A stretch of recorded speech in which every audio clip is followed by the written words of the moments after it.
गरीब जनता की आवाज सीधी सरकार के पास। हम बनेंगे आपकी आवाज, न्याय और सम्मान की जंग। जनपद प्रतापगढ़ के कटरा मेदिनीगंज बाजार में भागवत कथा के समापन पर विशाल भंडारे का आयोजन हुआ। विश्वकर्मा समाज के भंडारे में कई जनपद के लोगों ने भीषण गर्मी में प्रसाद ग्रहण किया।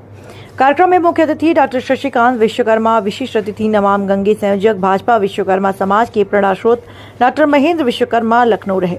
डॉक्टर विश्वकर्मा जी ने कहा, हम सभी को मिलकर समाज के अधिकार के लिए लड़ाई लड़ना होगा। विशिष्ट अतिथि डॉक्टर महेंद्र विश्वकर्मा ने कहा, बेटियों को बोझ न समझें, उन्हें शिक्षा दिलाने में कमी न करें। उन्होंने सभी साथियों से अपील किया, इस लोकसभा चुनाव में भाजपा प्रत्याशी संगन लाल गुप्ता को भारी मतों से विजयी बनाए। भारी चिलचिलाती धूप और विशाल गर्मी में उमड़ा विश्वकर्मा समाज के लोगों का जनसैलाब। कार्यक्रम के आयोजक राजकुमार विश्वकर्मा ने सभी अतिथियों के प्रति आभार जताया।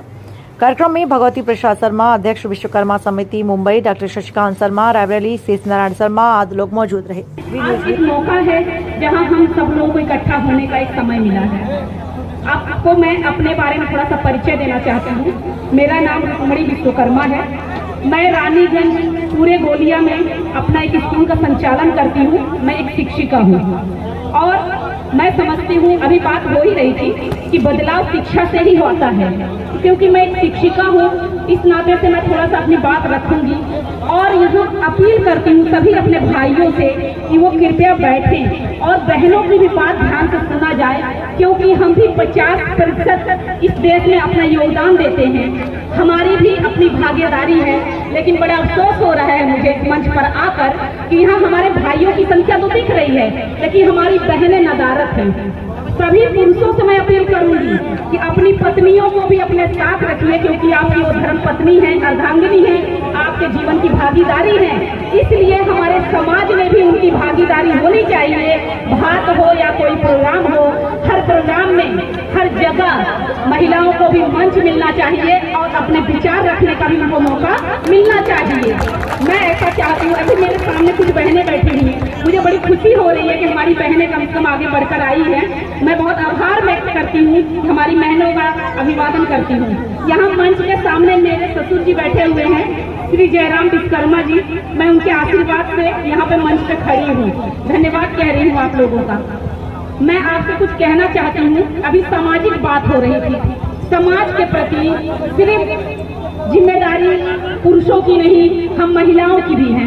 हम महिलाएं माँ की भूमिका निभाते हैं, बेटी की भूमिका निभाते हैं, पत्नी की भूमिका निभाते हैं। हम अपनी पूरी भागीदारी अपने घर में, परिवार में देते हैं, तो समाज के प्रति भी हमारी जिम्मेदारी बनती है। एक बार सभी बहनें जोर से ताली बजा दें भाइयों को, अगर मेरे बात से सहमत है तो, क्योंकि हमारी भागीदारी जब तक नहीं होगा समाज में परिवर्तन नहीं आ सकता। परिवर्तन की शुरुआत अपने घर से की जाती है। मैंने अपने घर से परिवर्तन की शुरुआत की, क्योंकि मैं भी एक लोहार समाज से आती हूँ, एक लोहार घर की लड़की हूँ। मेरे पिता, मेरे माता बहुत ज्यादा शिक्षित नहीं थे, उन्होंने मुझे शिक्षित किया। इसकी वजह से मैं आज आपके सामने खड़ी हूँ और बोल पा रही हूँ। मैंने अपनी बेटी को शिक्षित किया। मेरी बेटी MBBS डॉक्टर है, अभी वो बस्ती गवर्नमेंट मेडिकल कॉलेज में कार्यरत है। आज वो सिर्फ ऐसा नहीं है, एक डॉक्टर बनाने का मतलब हमने एक समाज को दिया, डॉक्टर को दिया। बेटा अभी एक 12th में है, एक बेटा 9th में है। अपने बच्चों को मैं कुछ और देने की बात नहीं करती हूँ, मैं हमेशा शिक्षा की बात करती हूँ। जो मेरे पास है वो मैं आपको दे सकती हूँ। बाकी चीजें आपके पास रहेंगी, खो जाएंगी, खत्म हो जाएंगी, लेकिन शिक्षा एक ऐसी चीज है आपको ताजीवन, ताउम्र आपका साथ देती है। मेरी माँ ने मुझे शिक्षित किया, जो अंगूठा टेक थी, जिन्हें हस्ताक्षर करना नहीं आता था, उन्होंने मुझे शिक्षित किया, इसलिए मैं आज यहाँ हूँ। मैंने अपनी बेटी को शिक्षित किया, आज मेरी बेटी डॉक्टर है। मेरी बेटी अपने पीढ़ियों को शिक्षित करेगी। मेरा ऐसा मानना है कि एक लड़की, एक बेटी जो पढ़ती है तो पूरे समाज को बदलती है, पूरे समाज में परिवर्तन आता है। परिवर्तन जीवन का नियम है, इस बात को हम पुरुषों को भी एक्सेप्ट करना पड़ेगा। सभी पुरुषों से मैं अनुरोध करती हूँ, आप जब निकले तो अपने साथ अपनी महिला, अपनी जीवन साथी को अपने साथ जरूर रखें, ताकि वो भी अपने समाज से अवगत हो, अब दुनियादारी से अवगत हो। बाहर समाज में, दुनिया में क्या हो रहा है उससे भी उनको अवगत कराना जरूरी है। सबसे पहले अपने घूंघट का पर्दा मैंने खोला अपने घर में। हालांकि इसका विरोध होता है, क्योंकि घर की सबसे छोटी बहू होने के नाते ये होता है कि घूंघट में नहीं रहती है। घूंघट नहीं चाहिए, हमें परिवर्तन चाहिए, हमें शिक्षा चाहिए, हमें समाज में बदलाव चाहिए। लोग समाज की बात करते हैं, मैं अपनी तरफ से कह रही हूँ, मैं समाज की सेवा करती हूँ, लेकिन मेरा समाज सेवा उस तरह का नहीं है कि जो मैं आपको मीडिया में या कहीं पर आपको दिखाऊं या पेपर में छपवाऊं। मैं समाज का सेवा करती हूँ और जो लोग मेरे द्वारा समाज में सेवा पाए हैं वो लोग जानते हैं। मैं आपसे अपील करूंगी, मैंने 2-3 बेटियों को गोद ले लिया है, उनकी शिक्षा का पूरा खर्च मैं खुद उठा रही हूँ। वो बेटियां मेरी जोर ताली होनी चाहिए। वो बेटियां ये है समाज के उत्थान का मुख्य कारण। ऐसे लोगों को माता जी ऐसे लोगों की ही आवश्यकता है। एक बार माता जी के लिए जोरदार ताली होनी चाहिए। जो हमारे स्कूल में शिक्षण का कार्य करती हैं, वो लड़कियां बहुत ही निम्न वर्ग से आती हैं, प्रजापति हैं, सरोज हैं, दूसरे बैकवर्ड कास्ट से लड़कियां हैं।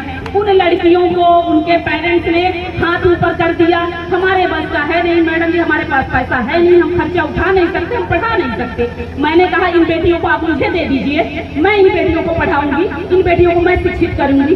मैंने सरोजनी इंटर कॉलेज में बेटियों का नाम लिखवाया, उनकी पढ़ाई का पूरा खर्चा मैं खुद उठाती हूँ अपने जेब से। हम सब जितने लोग यहाँ उपस्थित हैं, हम सब लोग एक संकल्प लें, अगर 2-3 बेटियों को भी हम लोग गोद ले लें तो बेटियां माँ बाप के लिए बोझ ना बने। उन सबकी पढ़ाई लिखाई का खर्च ज्यादा नहीं, हम थोड़ा थोड़ा अगर शुरुआत करें अपने समाज में तो जरूर परिवर्तन आएगा, क्योंकि शिक्षा वो शेरनी का दूध है, जो पिएगा वही दहाड़ेगा। बहुत जरूरत है हमारे समाज में बदलाव की। मैं कहती हूँ बेटी को बोझ ना समझें, क्योंकि खानदान की इज्जत लड़की, खानदान की रौनक लड़की, पर पैदा होते ही लड़की क्यों मातम छा जाता है, क्यों मुखड़ा कुमला जाता है। जरूरत है अपनी बेटियां पैदा हो तो आप खुशियां मनाइए,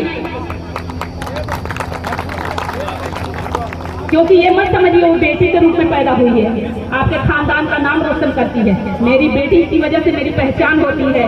मैं केरल में 16 साल गुजार के आई हूँ, केरल में 16 साल गुजार के आई हूँ। क्वालिटी ऑफ एजुकेशन के बारे में मैं जानती हूँ। जब मैं यहाँ आई तो मैंने 1-2 स्कूल में टीचिंग का काम किया, लेकिन मुझे समझ में नहीं आया, क्योंकि यहाँ 10% भी नहीं देते केरला की एजुकेशन का।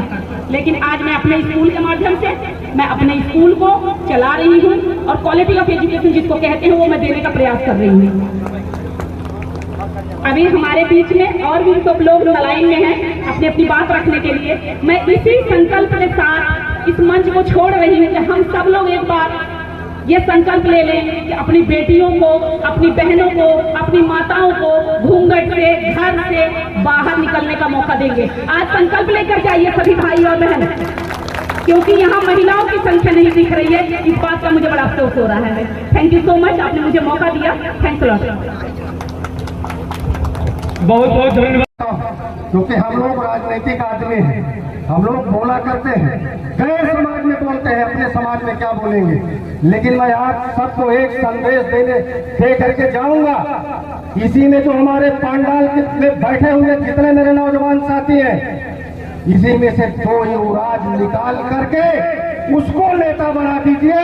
वो आपका जो दोनों युवराज होगा, विश्वकर्मा समाज का बेटा होगा, आपके दुख दर्द की लड़ाई लड़ेगा, आपके नेतृत्व करेगा, आपके हर सुख दुख में वो शामिल रहेगा। मेरे नौजवान साथियों, और जो मंच पर बैठे हमारे जितने समाज से बिगड़ हैं, मंच के नीचे वालों को नहीं, लेकिन जो मंच पर बैठे, जो सब लोग समाज सेवी अपने को कहते हैं, उनके लिए आज मैं एक संदेश देकर जाऊंगा। वो लोग पूरे जनपद की बात मैं नहीं कर रहा हूं, वो लोग सिर्फ अपने ग्राम सभा में, जिस ग्राम सभा में रहते हैं, सिर्फ अपने ग्राम सभा के अंदर विधवा पेंशन लगवाने का काम करें।